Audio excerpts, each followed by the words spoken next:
Olá, um grande abraço a você sintonizado na nossa página do Esportes em Cena, no Facebook, todos os dias às 5 da tarde, ao vivo, na TV Brasil de Norte a Sul, às 21h23, no dia da gravação, e no outro dia, às 8 e às 11 da manhã, e no YouTube, a qualquer momento, basta clicar na página do Esportes em Cena.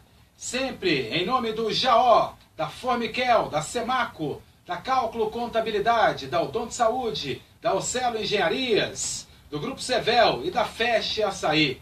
Muitos assuntos quentes, em especial no Goiás Esporte Clube, o Goiás que venceu ontem 4-0 o Cuiabá pela Copa do Brasil. E para muitos, já está na quarta fase da competição. Nos comentários do Luiz Antônio Bercó, o homem do chapéu de ouro.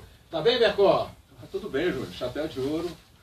Mais uma grande criatividade aqui do competente, inteligente Edson Júnior. Para você que está conosco, mais uma vez, muito obrigado pela companhia. E o programa, mais uma vez, recheado, né, Júnior? Mais uma vez recheado. Hoje, cada bomba atrás da outra. As bombas, elas ficaram mais centralizadas no Vila. Parece que agora está pulverizando. Agora está pulverizando. Quase com a de Hiroshima, né, essa aí. No Goiás, então, o Goiás ontem venceu, rapaz. 4-0 o Cuiabá. 2 gols do Léo Gamalho, um do Thiago Luiz e o outro do Patrick, que o meu amigo Nivaldo Carvalho chama de bebezão. Diz que ele parece um bebezão, o rosto dele parece mesmo aquele bebezão assim, sabe? Tá bem o Patrick na lateral esquerda, mas ainda o Goiás, que vem aí em 2 jogos, 8 gols, tomou 2 contra o Goianese e agora contra o Cuiabá. O Goiás está com um ataque poderoso, né? Esse ataque do Goiás, principalmente pelo Léo Gamalho, muito poderoso. Esses 2 jogadores no meio de campo, o Thiago Luiz também vem fazendo gols na sequência, né? Gol de falta, gol de bola parada, não importa. Tem feito os gols dele, como também o Gamalho tem um pênalti, alguém tem que cobrar. E vai lá e cobra com eficiência, com competência. O Goiás está muito bem no ataque. O Carlos não tem jogado tão bem, né? Mas mesmo assim, essa deficiência momentânea dele, eu não sei se o futebol dele é esse ou do ano passado. Tem que saber qual que é o futebol realmente do Carlos Eduardo. Mas o Goiás está muito bem mesmo. Eu fico satisfeito quando eu vejo um centroavante de função igual o Gamalho. Eu gosto de ver isso. 27 jogos com a camisa do Goiás desde o ano passado, com 22 gols. Nesta temporada, são 10 jogos e 2 gols. O Léo Gamalho hoje é o artilheiro do Brasil. Quem mais marcou gols no Brasil, todos os clubes, todos os campeonatos, é o Léo Gamalho. Pois é. E o Léo Gamalho, ele tem uma vida dele, assim, uma carreira toda de ser um grande goleador, parando pouco tempo nas equipes, relativamente pouco tempo nas equipes, mas por onde ele passou, ele deixou a marca dele. E aqui no Goiás, o que talvez tenha facilitado, ou dificultado, né? Facilitado por um lado para o Goiás e dificultado para um outro jogador de maior expressão que tinha lá, que era o Walter. Talvez tenha sido também esse destaque fundamental do Gamalho para o crescimento do Goiás. E é bom salientar e dar parabéns ao presidente do Goiás, Sérgio Rassi, porque foi ele que o ano passado bancou sozinho, falou assim, ó, eu quero esse cara vestindo a camisa do Goiás, bancou um cara que realmente hoje é o ídolo do torcedor esmeraldino, é a grande esperança do Goiás na temporada 2017. E o outro aspecto também que me agrada, não no Gamalho apenas, mas quem tem a conduta igual a dele, né? Um profissional. Pelo menos para nós aqui, não tem nada que deponha contra a integridade dele pessoal e também contra a capacidade profissional dele. Né? Um profissional dedicado, esforçado, que tem um bom desempenho nos treinamentos também, porque se chegar e jogar bem, o Romário jogava muito bem, mas não tinha aquela disciplina toda e talvez nem precisasse tanto, né? Não tem problema não, pode ficar disciplinado. Deixa eu quieto aqui que amanhã eu vou lá e resolvo, né? Mas o Gamalho, ele tem uma conduta muito boa, conduta exemplar, e o Goiás está precisando de um jogador referência dentro da equipe. Né? E além dele ser uma boa referência como pessoa, como atleta, ainda vem fazendo esse tanto de gol. Parabéns a você, irmão. E agora dá um pouco de tranquilidade ao técnico Gilson Kleina. O cara não tinha laterais, conseguiu colocar um homem de meio campo, que já jogou na lateral direita o Bambu, e pegou o Patrick, que nunca havia jogado na lateral esquerda, colocou na lateral esquerda, deu certo no Goiás Esporte Clube.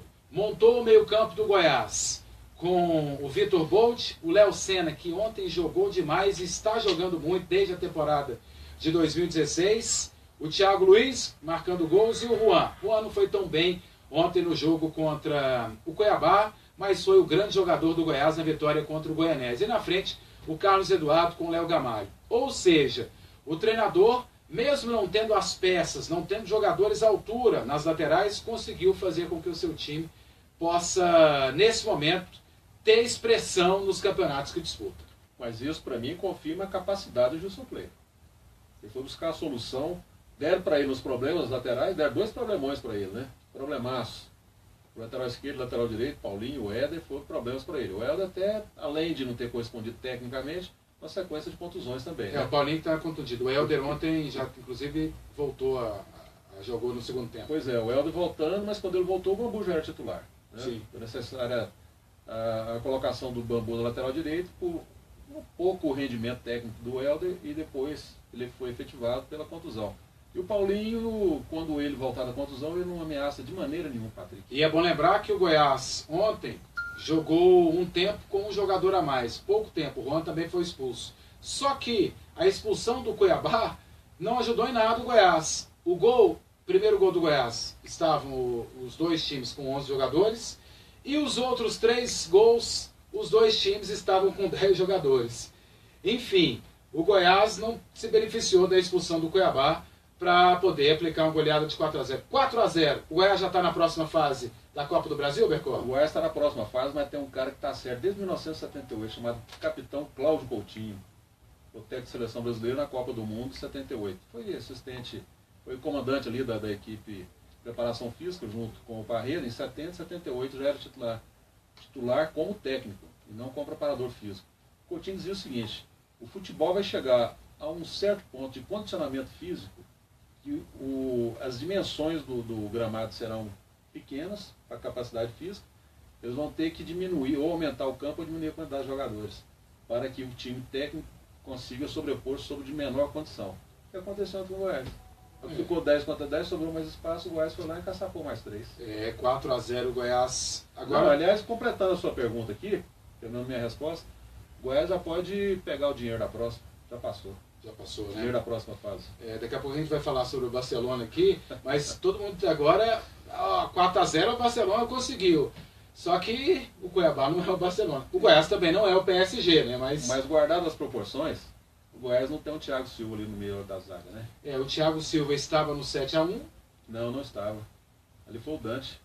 Estava o Davi Luiz. O Thiago não jogou aquele jogo? Não, ele estava no dóizinho, machucadinho, chororô. Mas ele estava no grupo. Estava no grupo. Não, só a presença dele chorando lá de fora do campo atrapalha qualquer um para a Copa do Mundo inteirinho. É verdade. Ô Bercó, em nome do Clube Jaó, rapaz do céu, o Clube Jaó é espetacular, né? É uma maravilha. E outra maravilha que tem no Jaó também é o Jaó Convention, né? Se alguém precisar fazer um evento aí, uma convenção, alguma coisa, o Jaó tem um espaço específico para isso, maravilhoso. Belocan zela daquele clube ali, eu acho que talvez, não sei se ele zela de mais alguma coisa, assim, a casa dele, por exemplo, com o Jaó é a casa de todos nós, né? Mas ele zela da nossa casa talvez tão bem quanto ele zela da casa dele. É verdade. O Atlético tem a volta do Marcos Vinícius. O jogador está parado desde 5 de março do ano passado. E vai voltar ao time titular do Atlético exatamente no clássico contra o Goiás. Quando der o jogo no sábado, ele terá 1 ano e 10 dias que ele esteve contundido. Você acha temerário, perigoso voltar no clássico? Você voltaria numa outra partida? Ou, dentro da normalidade, o Marcos Vinícius jogar no clássico contra o Goiás com o Léo Gamalho, artilheiro do Campeonato Goiano, para marcar? Pois é. Essa situação do Léo Gamalho, eu quero imaginar que quem deverá estar mais próximo do Léo Gamalho, o Roger Carvalho. Sim. Está com um ritmo de jogo muito bom, é um bom jogador, inclusive, muito bom zagueiro. E essa questão do Marcos Vinícius especificamente, ele vinha muito bem, né? No Brasileiro 2015, ele terminou bem, quando o Atlético conseguiu escapar ali da zona de rebaixamento, formando aquela dupla com o Marlon. Ali começou o Marlon a destacar no Atlético. Depois ele teve esse problema no joelho, foi no jogo com a Anápolis, me parece, né? Jogo com a Anápolis. Quando o Lino estava fora também, aí surgiu esse outro zagueiro, o Rafael Silva. Aí foi acontecendo ali uma série de mudanças na defesa do Atlético até firmar posteriormente com o que terminou o Campeonato Brasileiro ano passado ao lado do Marlon. Foi o Lino, não, teve outro que foi embora. Não, o Rafael Silva está aí mesmo, né? Sim, Rafael Silva terminou. Lino se contundiu, o Rafael Silva jogou ao lado do Marlon. Isso, exatamente. Mas o Marcos Vinícius ele vinha muito bem. A posição dele de origem é volante. Ele foi deslocado naquela situação que o Atlético precisou. Ele foi muito bem. O Júnior, eu acho que se ele estiver bem fisicamente, deve estar. Né? Porque além do Atlético ter uma equipe técnica muito competente na parte de preparação física, na parte do departamento médico e tudo, ainda tem esse Marcelo Cabo, né? Que entende tudo dessa parte também. Né? Não só da parte técnica, mas também esse condicionamento físico, preparação física. Eu acho que o Marcos Vinícius deve estar chegando muito bem para enfrentar o Goiás. O Marcelo Cabo sabe o risco que ele está correndo com o Gamalho. O risco é seríssimo. Qualquer um que enfrentar o Goiás hoje está correndo grande risco com o Gamalho, né? Sim. O Marcos Vinícius deve estar bem. Do contrário, ele voltaria o Rafael Silva, que deve ter, não sei, perdeu essa posição aí, porque o Marcos Vinícius deve estar muito bem. 60 e 30, o Atlético definiu os preços dos ingressos, com aquele esquema da Time Mania, 15 e 30, 15 na arquibancada, 30 na cadeira, para assistir esse jogo do Atlético com o Goiás. Acredita num grande público, o Atlético voltando a jogar bem e o Goiás vindo de 2 goleadas, Bercó? A torcida do Goiás deverá ser maior que a do Atlético, sem dúvida, né? Como sempre, né? Deverá ser maior do Atlético. Agora a proporção, será que nós vamos colocar aí 3-1, 4-1? Mas assim, num todo, né? Juntando os dois. O primeiro jogo, 7.470 e alguma coisa. Para esse jogo, você acredita no público maior?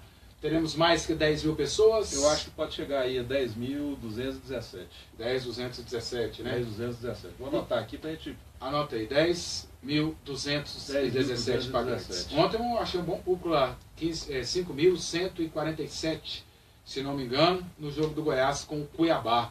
E olha que 7 e 10, 7 e 5, não, a gente não tinha ninguém no Serra, porque é aquele rush, né? E o trânsito é ruim nesse horário, né? Se o Goiás coloca no Estádio Olímpico, eu tenho certeza que teríamos 7 mil pessoas no Estádio Olímpico no jogo de ontem. Mas não colocou, ficou com 5 mesmo. O Bercó, mas foi bom pouco, concordo com você. O Felipe Albuquerque, diretor de futebol do Vila, está em São Paulo em busca de contratações.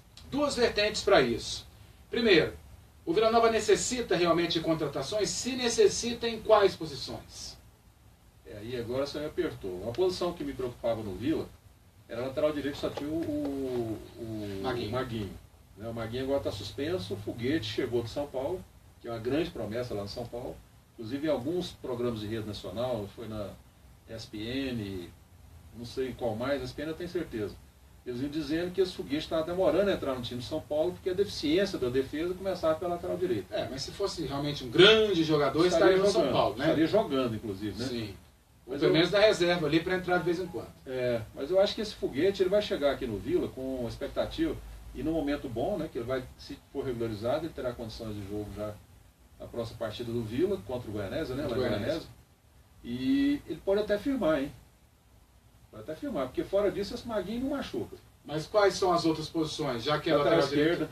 Lateral esquerda, o Patrick machuca mais do que fixação. Tem o Jonathan lá. Então o Jonathan e o Patrick estão machucados de novo, né? Outra vez fora do time. Lateral esquerda. E no ataque, no meio de campo tem muita gente ali que no lugar do Hiroshi também precisaria de um camisa. Eu acho que o Vila Nova mais precisa é o meia. O Vila Nova tem, não jogou nada ainda. Falta um meia, né, no Vila Nova nesse momento, porque o Hiroshi era uma grande expectativa, mas não está jogando nada no Vila Nova. Até agora não mostrou o jogador que o Vila Nova contratou. Concordo com você. E o Vila, não sei quantos jogadores o Vila está buscando. Você perguntou quantos, então eu começaria dizendo a respeito das 2 laterais e o meia. O Mazola Júnior, aí tem mais outra pergunta com relação às contratações. Só para a gente passar aqui, o Mazola Júnior foi julgado, tomou 2 jogos de suspensão, já cumpriu automática e não poderá ficar no banco de reservas lá no Vale do São Patrício contra o Goianésia no próximo domingo. A outra vertente quanto a contratações. O Vila está devendo muitas pessoas, muitos jogadores do passado e jogadores que estão lá. Contrata e aí coloca o Vila Nova com um pouco menos de grana, tendo que pagar esses caras que virão, ou começa a consertar a casa e vai com esse time no princípio do Campeonato Brasileiro e depois vai contratar. Como é que você vê isso? Ou contrata logo e seja o que Deus quiser com relação à grana. Eu imagino o seguinte, o Vila deve estar olhando os jogadores e não já querendo efetivar contratações. Eu imagino dessa forma.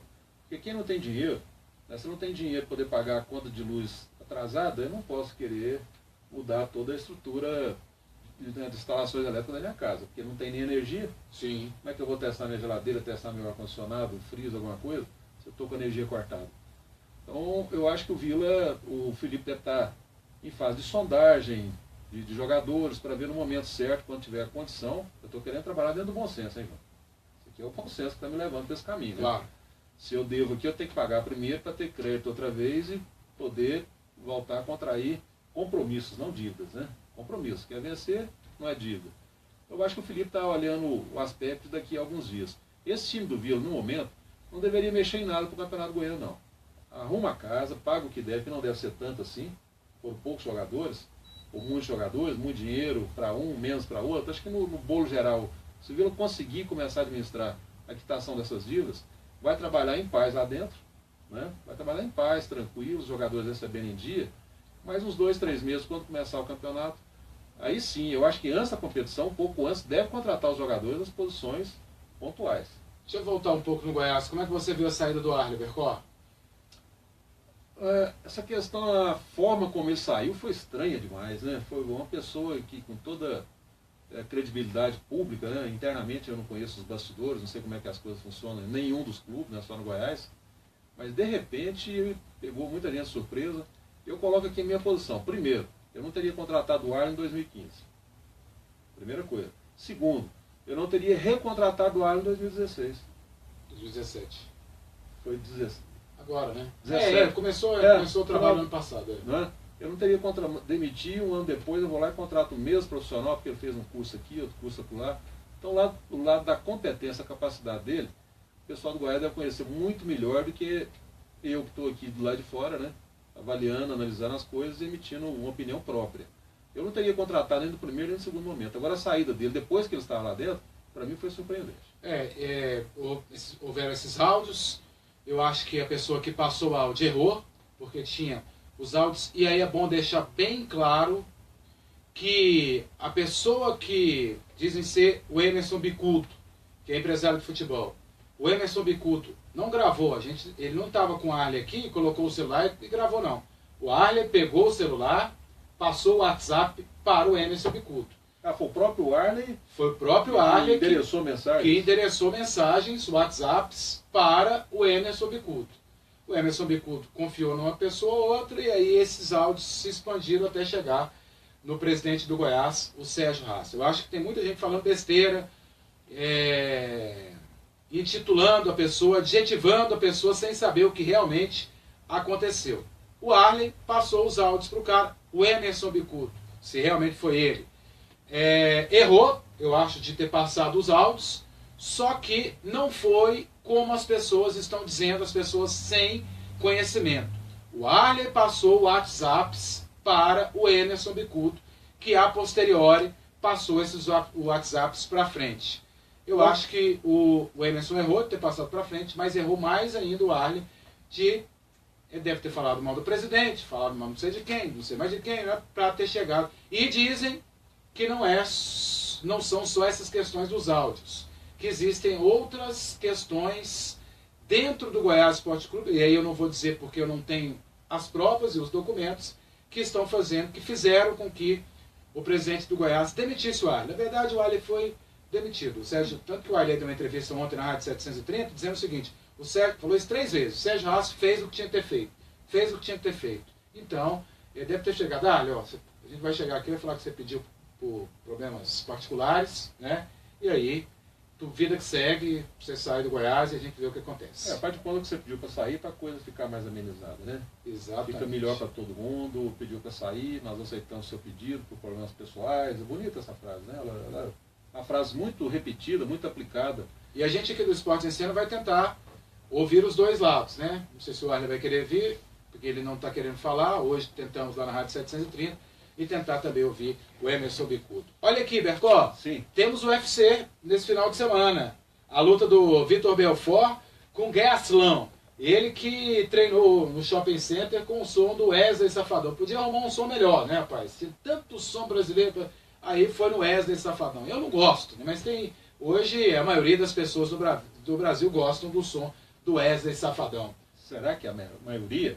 Você né? vê os jovens aí. Eu não sabia nem que existia. Ué, Você está falando que você não gosta, eu não sei nem o que é. Vai, safadão! Vai, safadão! Porque quando me falar que treinou com o Safadão, para mim o Safadão era um sparring dele lá. Não, é o Safadão. O Safadão é cantor? Cantor. Se o tá, pessoal, não teve um jogo Brasil e Bolívia, aquele Firmino entrou lá em Natal, quando ele entrou, a galera ele parece um pouco o Safadão, né? Aí a galera, vai, Safadão! Vai, Safadão! E ele foi, parece que fez. Eu até disse lá na transmissão, estava fazendo, falei assim, se grita, vai safadinho, eu ia pensar que era pra mim, entendeu? Mas não, era pro Wesley, o safadão. Ainda bem que não tinha nem safadinho nem safado. Não tem não. Ele tem uma terceira pessoa aí, né? O Shogun vai lutar, hein, rapaz? Com o Vilante, e os dois são homens de trocação. Vai ter porrada, vai ser bom essa luta. Vai ter porrada, mas voltando aqui no adversário lá do Belfort, é o Castelo, né? Gastelum. Ele treinou no shopping, poder chamar a torcida, né, tentar conquistar o povo, e o povo xingando ele, vai morrer, falando para ele, vai morrer, vai morrer, vai morrer. E quando ele foi começando a colocar um ritmo lá, que é esse negócio aí que você falou, com todo respeito ao cantor, porque eu não conheço. Você não gosta de Safadão, não? Eu não conheço, eu sinceramente confesso que eu desconheço. Becó, você dança rocha com o som de Wesley Safadão. Rock? A rocha. Isso eu também não conheço. Eu sou do tempo do rock, da bossa nova, de bolero, de tango, essas coisas. Aí sim você domina. Até um carnaval na época do Mamãe Eu Quero, dedinho pra cima. Você também? Daquela época eu era. Mas com ou sem Lança Perfume? Não, Lança Perfume, quando eu surgi para os eventos carnavalescos, a Lança Perfume já estava proibida, né? Já está proibido. Diziam que um aroma agradável que ficava assim. Era gostoso, né? Era. Cheirinho legal, né? Perfume legal esse, cheiro bacana e tal, mas já tinha proibido. Ô Bercó, olha aqui, tem a luta também da Beth Pitbull Correia, né? Vai ter nesse próximo sábado. Fala um pouco das eleições aí da CBB, dívida de 17 milhões, cancelada a Assembleia Extraordinária que trataria da força-tarefa da FIBA, confirmada a eleição para dia 10, 15 horas, na sede do COB, no Rio de Janeiro. Essa informação que consta aí na pauta, foi uma equipe de quem fez a pauta. Eu não sei quem faz. Foi você mesmo. Fui eu mesmo? É você que faz a pauta. Então tá bom. Então as eleições não são dia 10, sim dia 11. Dia 11, né? É a Assembleia que você Não, Berco, é porque o pessoal começa a fazer aquele corpo a corpo, aquela boca de urna no dia 10. Então a eleição começa dia 10. A votação é no dia 11. A votação no dia 11, está certo. Mas essa força-tarefa que a gente fala é o seguinte, que a gente fala não, está sendo aí propalado, um problema sério que a CBB criou, né? Essa turma que ficou lá de 97, que vai sair agora, se Deus quiser, de 2017, dia 11 agora, é porque tudo foi conduzido na CBB, tudo eu participei durante algum tempo, e eu faço por minha culpa, todos os dias eu faço isso, eu fui um dos responsáveis pela colocação dessa turma que ficou lá durante 20 anos. E todos os patrocínios, o dinheiro ia evaporando, vai evaporando, quanto mais entrava o dinheiro, mais sumia. Até o Bradesco colocou dinheiro lá dentro, Caixa estava lá dentro, perdeu a Caixa, entrou a Eletrobras, eu não sei nem que pé que ficou isso aí, no começo era o Banco do Brasil, perdeu o Banco do Brasil, e assim foi indo. De repente aparece a FIBA, Federação Internacional de Basquetebol, que descobre 17 milhões de rombo numa confederação igual de basquete. É muito dinheiro para o basquete. É muita grana. Para o basquete é muito dinheiro. Para a CBF talvez não seja, mas para o basquete é muita coisa, né? E o Brasil fora de competições internacionais em todas as categorias de naipe, masculino e feminino. Não tinha campeonato brasileiro de base no ano passado, não teve, porque o dinheiro sumiu, evaporou o dinheiro.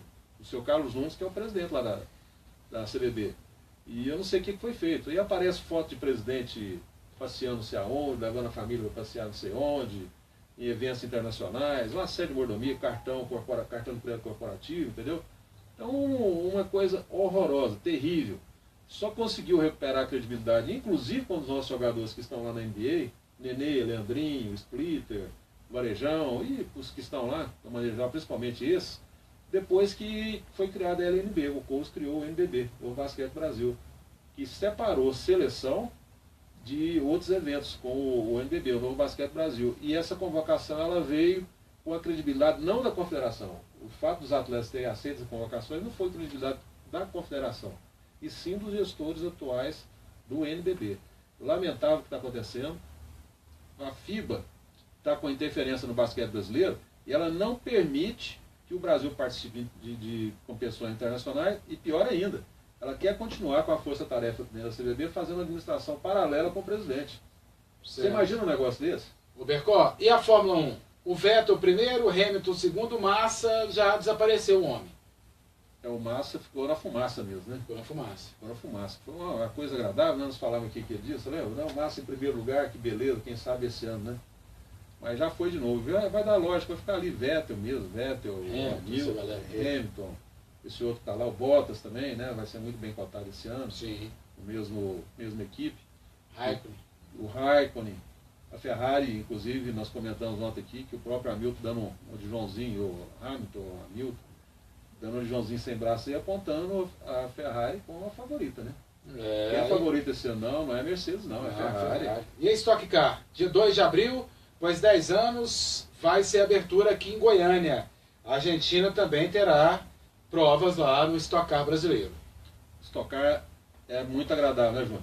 É uma competição automobilística muito simpática. Eu me lembro do Alencar Júnior e do Justino, né? Laércio Justino, inclusive já faleceu numa corrida de Stock Car. O Justino foi no treinamento lá em Brasília, né? A véspera da prova, a fatalidade que levou o nosso Justino aí do automobilismo. E nós tivemos aqui também o Caio Fontes, tivemos esqueci o nome dele, Marco Grácia, também aqui de Goiás, né? Tivemos grandes pilotos aqui. Goiás sempre foi um celeiro, não tem sido, mas sempre foi um celeiro para Stock Car. E vai lotar de novo o autódromo. Né? Sempre lota, 50 mil pessoas. 50 mil pessoas. Ô Bercó, sim. O Botafogo, a gente vai pular isso aqui, Volta Redonda, vai jogar ainda pela Libertadores. A Copa do Brasil. O Botafogo está jogando hoje contra o Volta Redonda. É. A Copa do Brasil, o Cruzeiro venceu 2-0 o Muricy, o São Paulo 3-1 ABC, o Paraná 2-0 Bahia e o Inter venceu 4-1 Sampaio. O Sampaio Correia, um dos hinos mais belos. Sampaio Correia, a Bolívia querida, de maior torcida do Maranhão. O Joinville venceu 3-1 Gurupi. Deu a lógica aqui nesses jogos, né? Deu a lógica e a surpresa da Copa do Brasil, que agora tem um jogo de volta, né? A expectativa não é o Cuiabá reverter em cima do Goiás só, não. O Gurupi reverter em cima do Joinville. Ah, certeza. Tá certo? Tem hoje Corinthians e Luverdense. E eu vi lá, o nosso Tigrão da Vila aqui deve estar também com um despeitinho assim do Gurupi, a grana que o Gurupi levou, hein? O Vila chegou. Tá fazendo uma falta pro Vila e 6 centinhos. Eu acho que o Vila chegou até onde podia. Mas já imaginou 6 centinhos na conta do Vila aí? Seria lindo. Será que o Etibar ia pagar o povo lá? Ia. Corinthians joga com o Luverdense, o Criciúma com o Fluminense, o Vasco com Vitória. Essas partidas vão rolar hoje. Tudo hoje, né? Por isso com o Luverdense, quem sair daí pega o Goiás, né? O Goiás passando. Não, tem nada disso.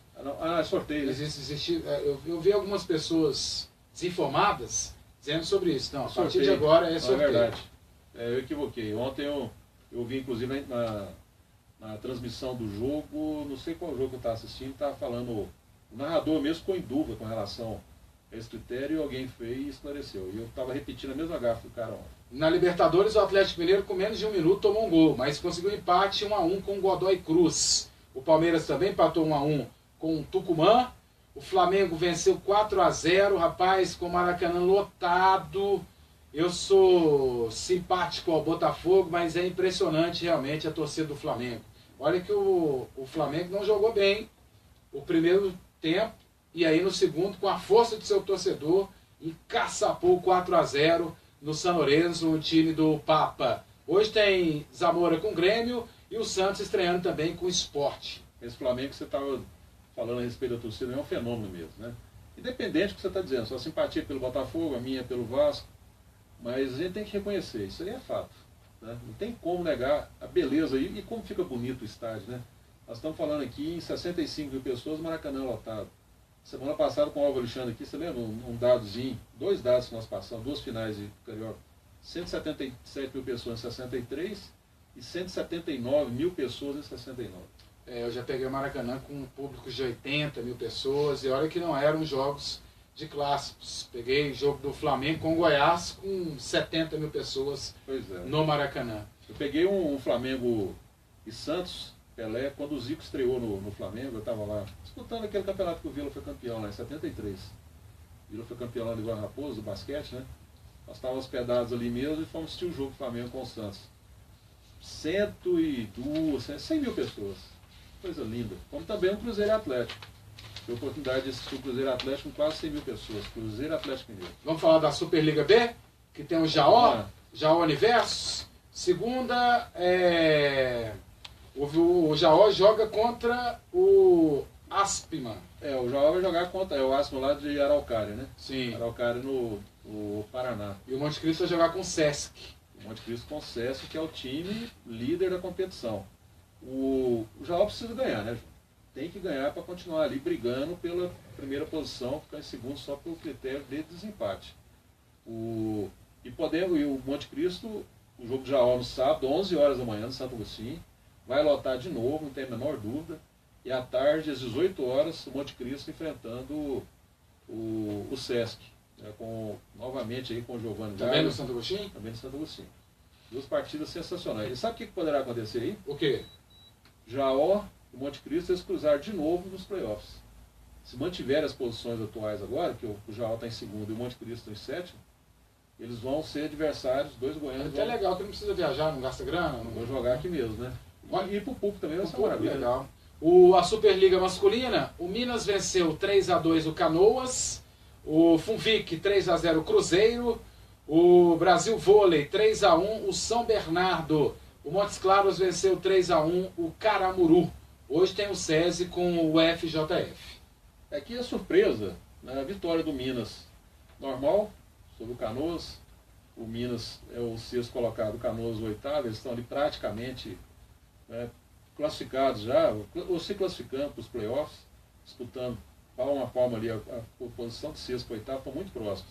E a surpresa foi o Funvic, né, que é uma equipe forte, ficou uma equipe forte, segundo colocado, ganhar do Cruzeiro por 3-0, que é um 3-2, um 3-1, uma coisa assim normal em favor do Cruzeiro. Agora um 3-0 o Funvic, embora seja o segundo colocado, é um placar e foi assim uma surpresa muito grande mesmo.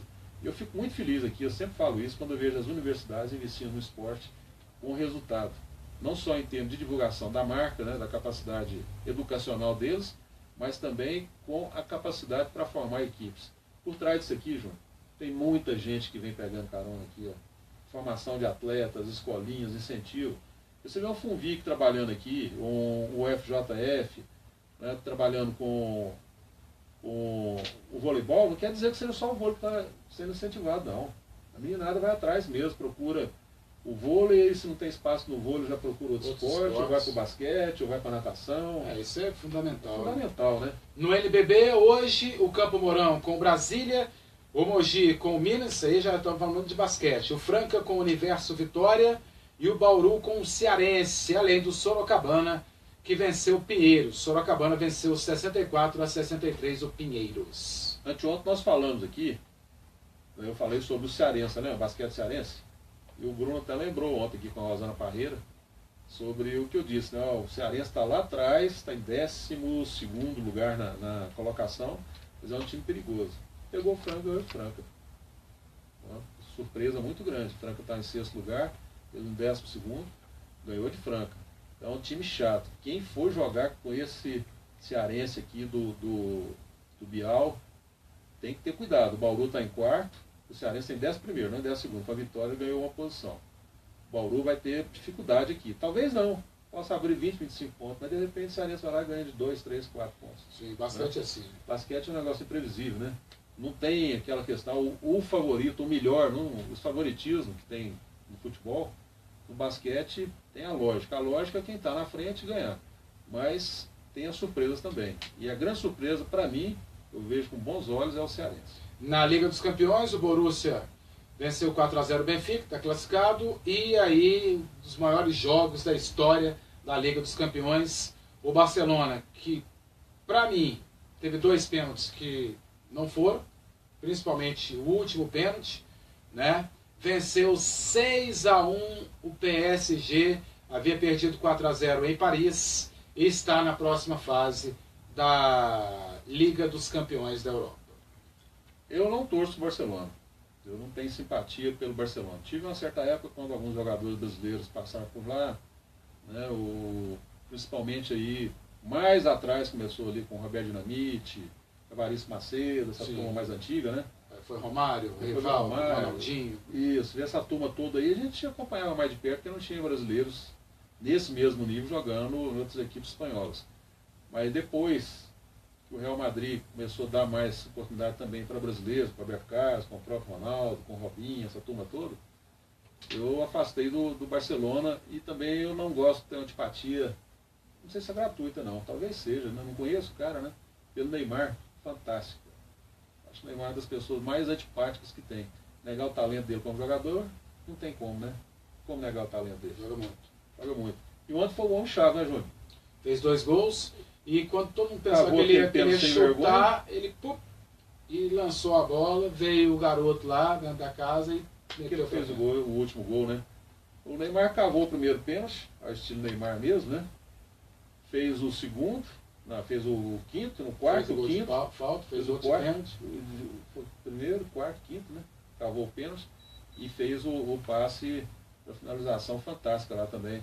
Aqui, mas os 2 pênaltis você tem razão. E pênalti também a favor do PSG que não foi dado. O gol que o Cavani perdeu cara a cara. O outro do Di Maria também. Di Maria também perdeu um gol cara a cara. Aí tem que ficar fora mesmo. Bercó, sim. Pra gente fechar, vamos na NBA? Mas você tá com pressa hoje, hein? Mas tô não? Nossa Ué, senhora. Que hora que é lá? Lá onde? Não sei onde você tem que ir. Não tem que ir em lugar nenhum. Ué, se você arrumar mais pauta pra gente, vai falando aqui. Vai falando, não tem problema não. Na NBA, o Miami venceu 108-101 o Charlotte. O Houston perdeu para o Utah 115-108. O Minnesota venceu 107-91 o Los Angeles Clippers. O San Antonio Spurs bateu 114-104 o Sacramento.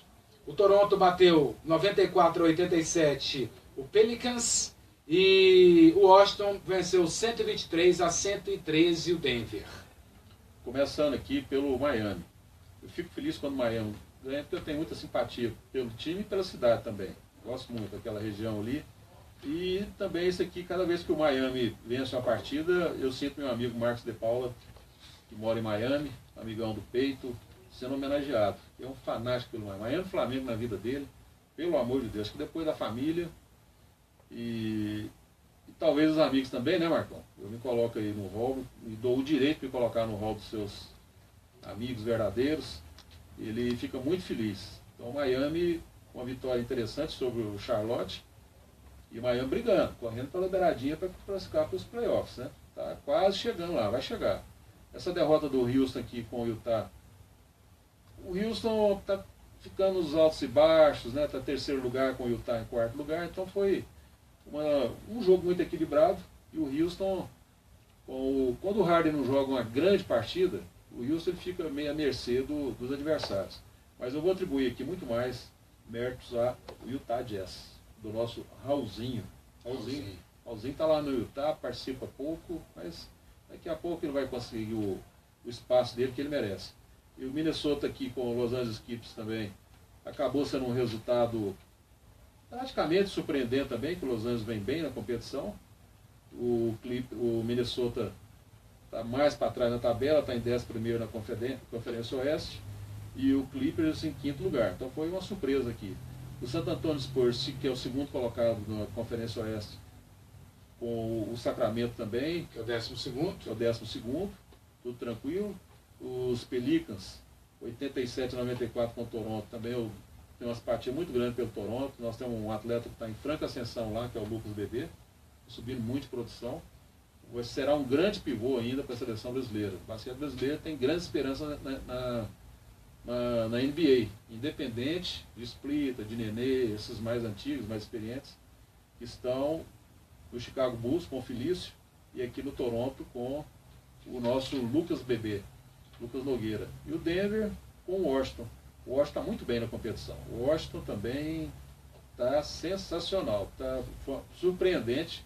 Teve momentos muito difíceis ali para trás, quando o Nenê passou por lá, estava numa situação mais delicada, um plantel fraco, né, e agora está entrando nos eixos. Mas beleza, viu? É uma pena essa NBA ser tão tarde, questão do fuso horário, né, Ju?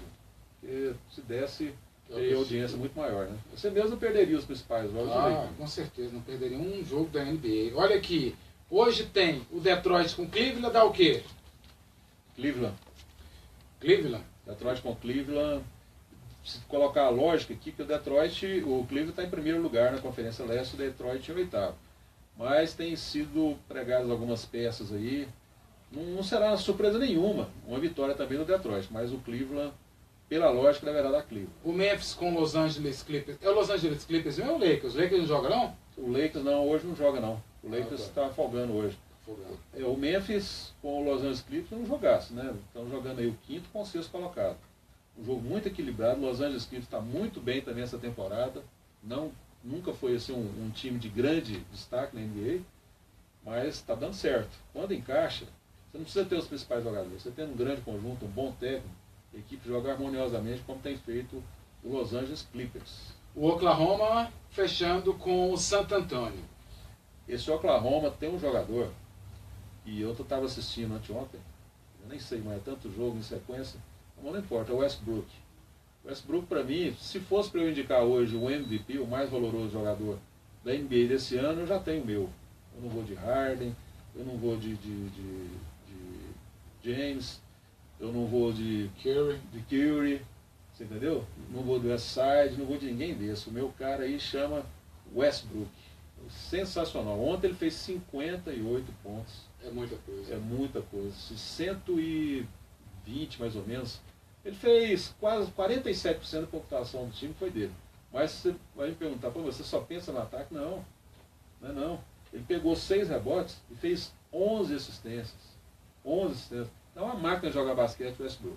Ele não sossega. Você olha pro cara o tempo todo, parece que ele está pilhado, uma velocidade, uma força física, explosão, domínio de bola. Ele bate a bola, a moda antiga. Estou estendendo um pouquinho aqui, pelo entusiasmo que eu fico quando vejo jogador desse nível.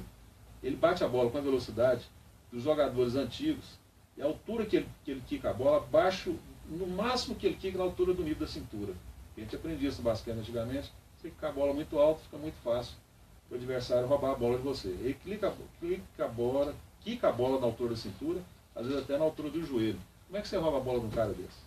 E isso aí em cima, na habilidade, né? Na habilidade, a bola baixinha, e quando você pensa que ele está ali só fazendo firula, ele já está lá dentro da cesta. Vou fazer uma bela assistência. Grande jogador. Westbrook é o meu MVP para 2016, 2017. Vambora, Bercó? Para onde nós vamos? Eu vou fazer um oitaizinho ali agora, vou dar uma treinadinha. Tá bom, nós vamos ficar por aqui mais um pouquinho então. Vamos fechar aqui mais umas coisinhas, preparar para amanhã.